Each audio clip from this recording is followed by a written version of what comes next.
Can you tell the people what you do? What is a mortgage broker?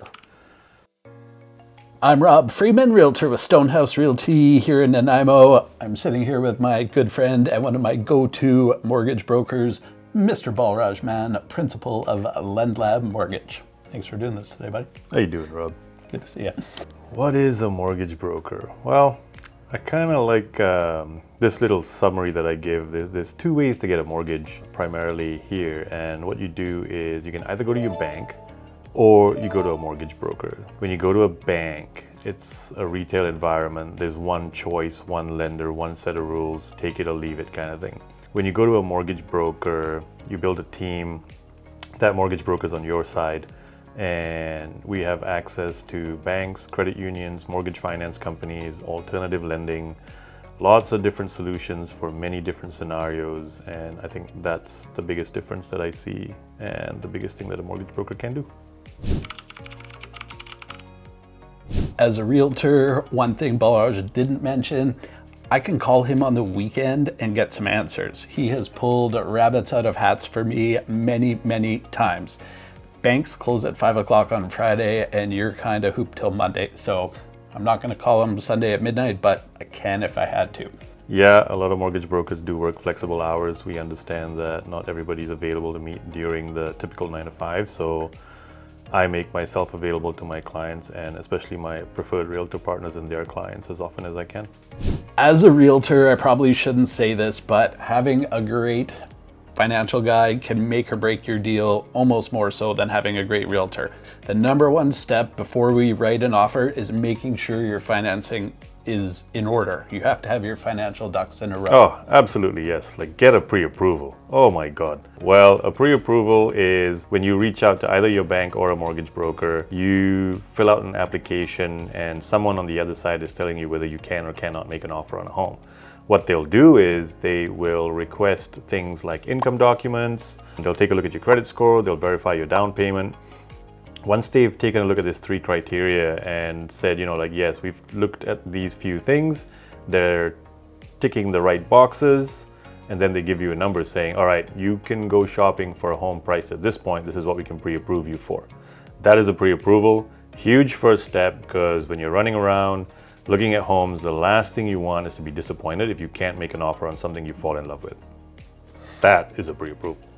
And that is something I tell my clients. Before we go out to look at a home, I don't want to show you an $800,000 home that you fall in love with, but it turns out you're only pre-approved for $700,000.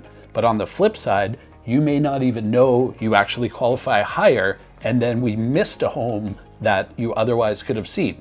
So getting your financial ducks in a row, always step one. It's actually funny how many times people have come in, got pre-approved, and realized they could afford so much more than they thought and ended up in homes that they just fell in love with and they're happy there for the long term. One thing I've learned in all my years as a realtor, there's lots of stuff that can happen on the financial side that you might not have known could happen, especially if you're a first-time home buyer. So that's the reason I always say to people, it's never too early to get the ball rolling. Reach out to a mortgage broker, see what documents you're working with, and find out what could happen. Can you tell that crazy story about the people who moved here from the mainland? Yeah, I can share. I'll share some details on that one. First-time home buyers, everything in the initial interview was amazing. Like they just were your AAA borrowers and everything was very exciting. So we fill out an application and like I was talking about the pre-approval, we looked at credit scores and something came up on the credit report that was like, I wonder what's going on here. So I called the client and I was like, hey, can we just run over this report? It seems like maybe something might be off. So we were going through the list and what we realized was this person has a name that is very common.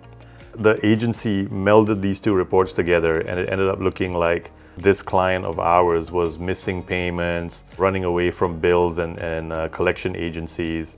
And so what we had to do, we had to open an investigation, prove that this client was not the same as the other person who was on the East Coast doing these things. And it took about 6 months, but we finally got it all figured out. And once the credit reports were separated, boom, the score just jumped up. and they were ready to go and buy a home like that. So you never know what's going to come up, and that's why pre-approvals are so important, because even if you know that you take care of your stuff really well, you don't know what's happening out there with credit scores, banking, fraud, mismatch. Like, it's very, very rare, but it does happen. And yeah, good to talk to a mortgage broker for a no obligation review of your situation. As a realtor, it helps me so much when I'm writing offers for my clients to be able to say to the listing agent, hey, I'm working with my go-to mortgage broker. I'm sure of their financing. My deal is solid. My deal is not going to collapse. I have inherited mortgage brokers who clients have been working with, and not all mortgage brokers are created equal. I now have a very short list that I refer to because I know they are fast, creative, organized, get the job done. There's one in town, I'm not gonna name them, but I will never work with you again. You tanked my deal for my client and you almost cost them a home. So when you find a good one, stick with them. And I think it comes down to relationships, right? Like, the main reason I started Lendlab was to build relationships. It's not just about the transaction. It's not just about the dollars and cents here. I only work with very specific realtors, and we work together as a team. And I think that's one of the most important things. Like, if you're a client going through a process, you got me and Rob working for you, it feels like we're there with you every step of the way. Both of us are on speed dial. And if we're communicating well, the entire process is less stressful as well. I hope you learned something today about the importance of finding a great mortgage broker. There's lots in Nanaimo. It's all about personal preference.